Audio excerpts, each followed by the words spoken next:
In Saudi Arabia, there is a small elite group of ultra-rich people who have more money than they could ever spend.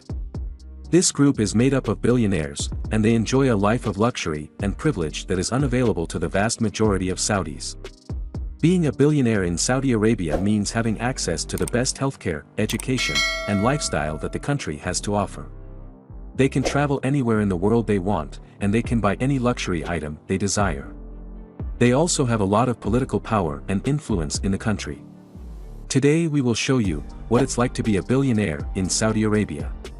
Before we begin, if you don't subscribe yet, please subscribe to our channel, and hit the bell icon to get notified our new videos.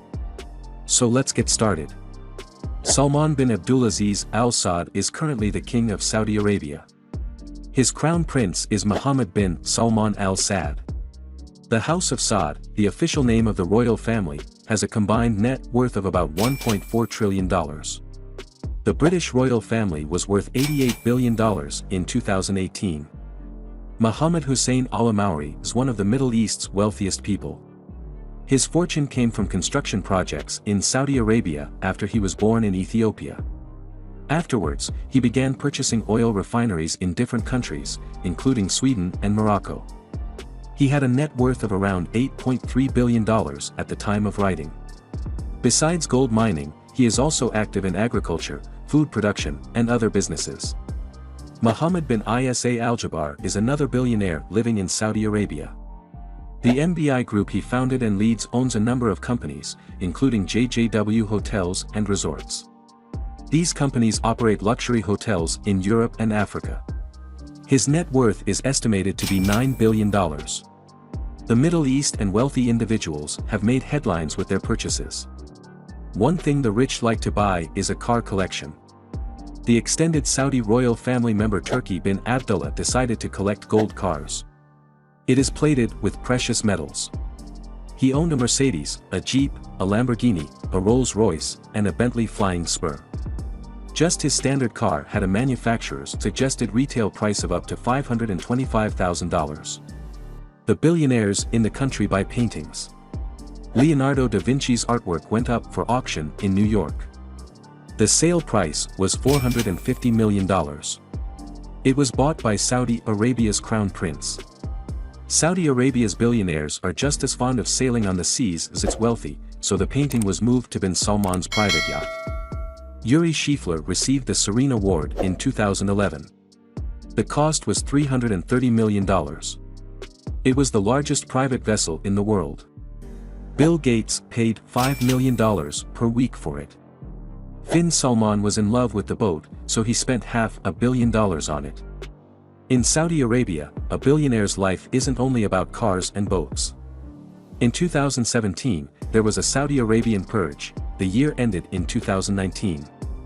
The arrests included business leaders, government officials, and princes. Several weeks prior, an investigation into corruption had been launched. Crown Prince Mohammed bin Salman Al Saud led the investigation.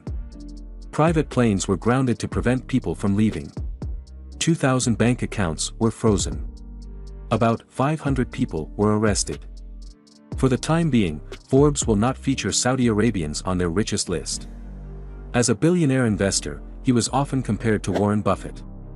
In addition, he held views that the royal family did not, such as stating that women should be allowed to drive before the law came into effect.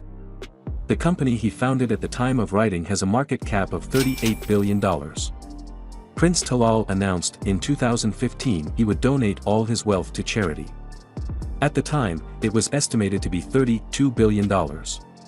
In January, the Wall Street Journal reported that Vintail's release would cost at least $6 billion. We don't know if this amount was paid in the settlement. Forbes estimated Prince Talal's net worth at $18 billion before his arrest. Saudi Arabia is incredibly wealthy. That's not the case for the average citizen. Natural resources abound in the nation.